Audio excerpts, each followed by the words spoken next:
Desire is irrelevant. I am a machine. What is going on, guys? Welcome to another episode of Casual Classic Cinema Chat. I'm your host, Tanveer Said, the Bengal Dragon. And make sure to hit that like button, that subscribe button, follow me on Twitter, TanTiger01, and hit that bell notification button.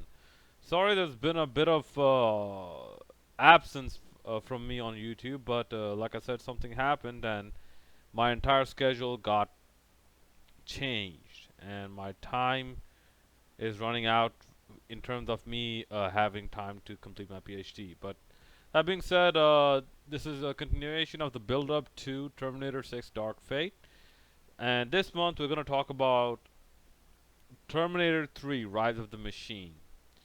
Okay, first of all, straight off the bat, not as good as 1, not as good as 2, but it did something better than 2. Surprise, surprise. It didn't do it as good as 1, but it did something better than 2. The cat and mouse game. Think about it. In Terminator 1, do you really think there was any comparison, any matching between Arnold Schwarzenegger and that John Bon Jovi groupie looking dude, Kyle Reese or whatever he's called, and Kyle Reese? Do you really think there was any match between do you think there was any comparison between the two in terms of physical prowess, in terms of abilities, in terms of knowledge about weapons and whatnot? Because remember, in the end, it was Sarah Connor that killed the machine. Yeah, Sarah and Kyle sort of weakened it, but still, the endoskeleton formed of Sarah Connor that killed the machine.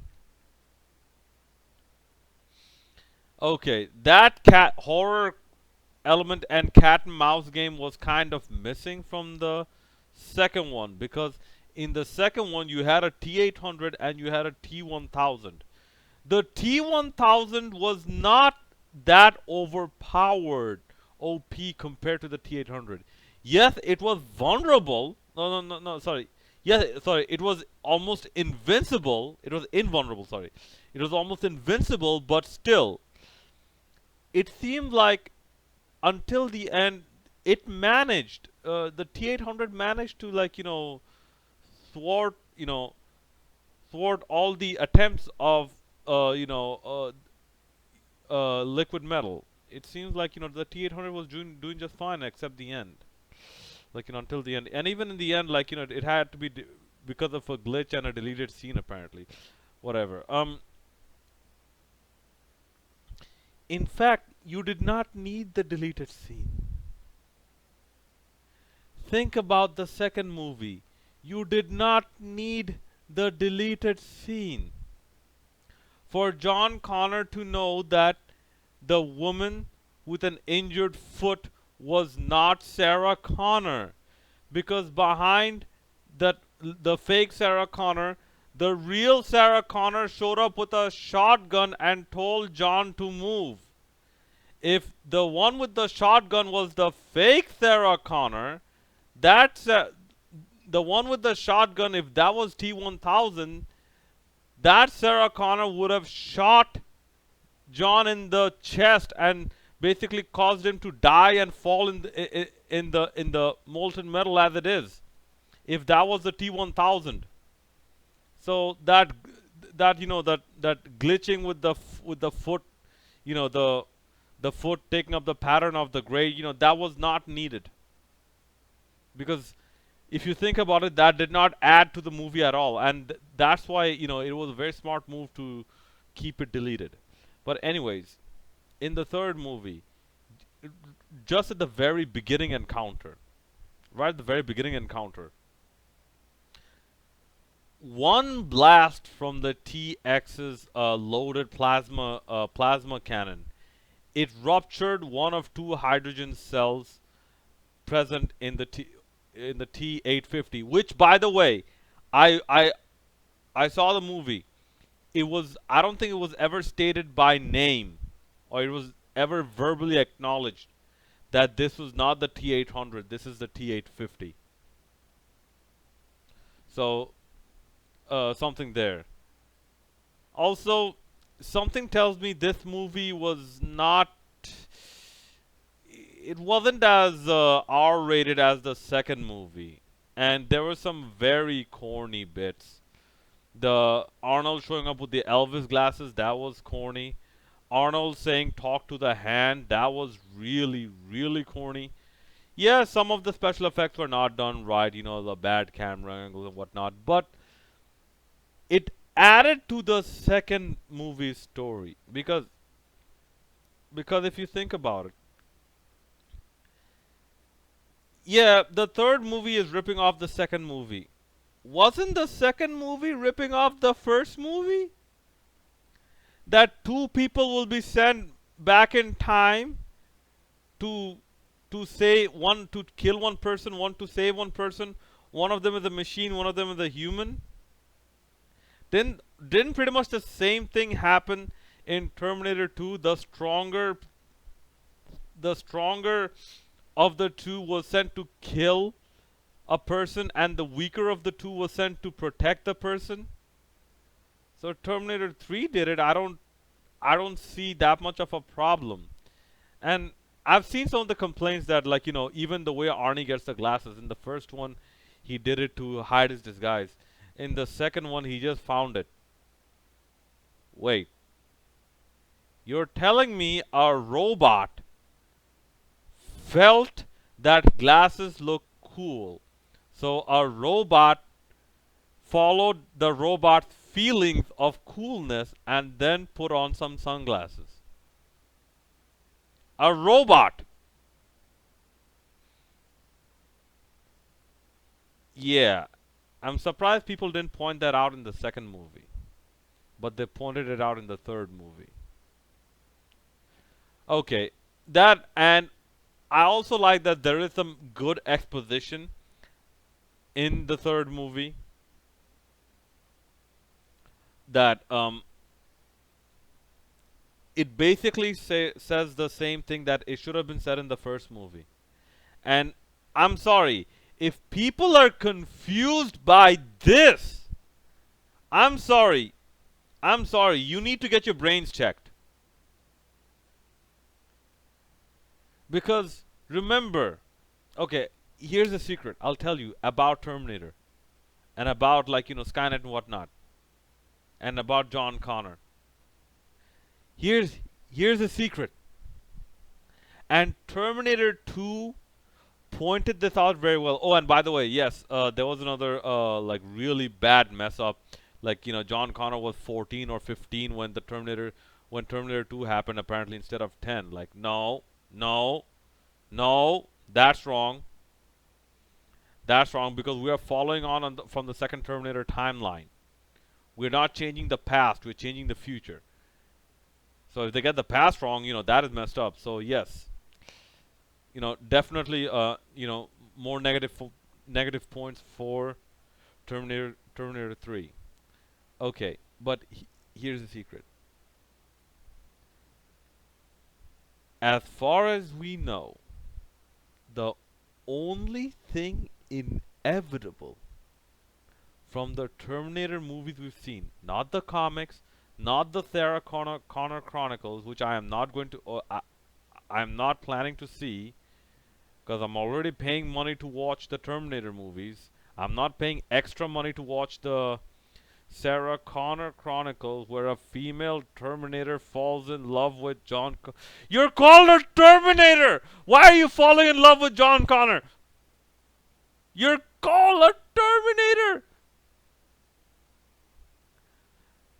That's like having, like, from Ninja Gaiden, that's like having Ryu Hayabusa preaching, like, veganism and like, becoming one of those people who, like, returns his bleeding, his bleeding blood and thing to the earth, to Mother Earth, and not even wanting to kill a cockroach. Okay? Alright. So, the only thing that is assured is, the things that are assured is that Skynet gets built, Judgment Day happens, and John Connor, who is Sarah Connor's son, stops Skynet. No ma- so basic conclusion is no matter who Sarah Connor's or John Connor's father is, the only thing that needs to happen is Sarah Connor needs to give birth to a boy. That boy will be John Connor. Even if there's a timeline where Sarah Connor gives birth to many boys, one of them will be John Connor. Because remember, Kyle Reese came back from the future, sent by John Connor.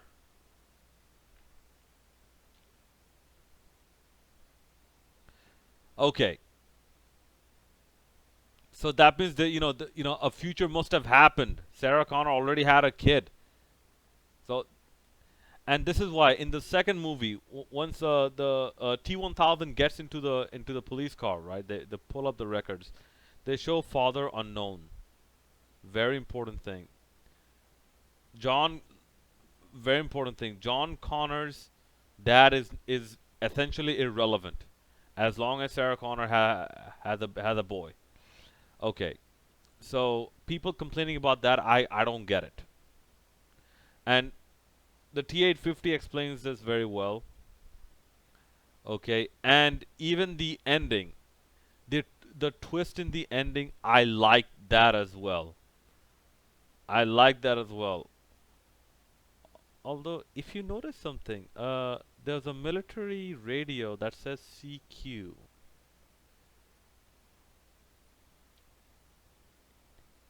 Maybe I'm wrong, but CQ is used as a Morse code.